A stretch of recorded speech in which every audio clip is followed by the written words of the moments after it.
요 30대 세입자는 며칠 전 집주인 박 씨에게 충격적인 문자를 받았습니다. 세금을 못 내서 재산이 압류될 거다. 보증금을 돌려줄 수 없으니 소유권을 이전해 가라라는 내용이었습니다. 네. 이 세입자의 보증금은 1억 5천만 원. 당시 매매가보다 1,500이나 더 주고 들어갔지만 저당 잡힐 것도 없이 깨끗한 집이라 큰 의심은 없었다고 합니다. 그런데 계약한 지 2년 만에 거액의 보증금을 떼일 위기에 처한 거죠. 문제는 집주인 박 씨와 계약을 맺은 세입자가 250여 건이나 된다는 겁니다. 전세 사기를 의심한 세입자들은 집주인 박 씨는 물론 계약을 대리한 공인중개사까지 경찰에 신고했습니다. 그렇습니다. 이렇게 대규모 전세 사기가 계속해서 늘면서 네. 피해자도 전국적으로 계속해서 지금 늘고 있는 상황입니다. 그렇습니다. 그런데 피해자를 두 번 올리는 게 있어요. 바로 경매죠. 네, 경매가 낙찰되면 새로운 집주인이 생기게 되잖아요. 그러면 현재 살고 있던 전세 세입자는 나가야 됩니다. 그렇죠. 그야말로 갈 곳 없는 신세가 네. 돼버리는데요. 인천의 건물주 남 씨가 남발한 깡통 전세가 2,800여 세대입니다. 그런데 남 씨가 여기저기 대출을 받으며 담보로 맡긴 주택의 경매가 진행되면서 새 집주인들이 계속 나타나고 있고요.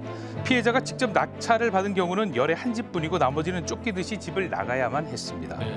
이런 피해자들의 안타까운 사정에도 아랑곳 없이 경매 물건을 싸게 매입하는 전문 경매꾼들도 늘어나고 있는 실정입니다. 그리고 피해자를 위해 마련된 긴급 주거 임대주택 240채 가운데 피해자가 입주한 경우도 8세대에 불과합니다. 피해자들은 경매부터 제발 멈춰달라고 호소하고 있습니다. 네, 정말 안타깝습니다.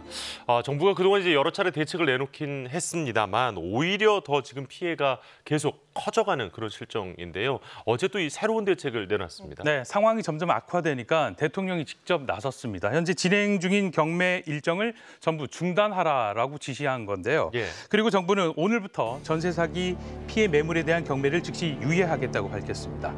당장 집에서 쫓겨날 처지에 놓인 세입자들에게 시간을 좀 벌어주자는 취지인데요. 다만 금융감독원은 유예 기간을 6개월 이상으로 밝혔는데 정부는 기간을 확정적으로 못 박지는 않겠다는 입장입니다. 하지만 피해자들이 요청한 공공매입은 어렵다는 건데요. 공공매입은 문제가 생긴 매물을 정부가 사들여서 피해자에게 임대해주는 형식인데 만일 정부가 집을 사들인다고 해도 혜택은 임대인이 아니라 권리 선순위인 채권자들에게 돌아가기 때문이라는 게 그 이유입니다. 네.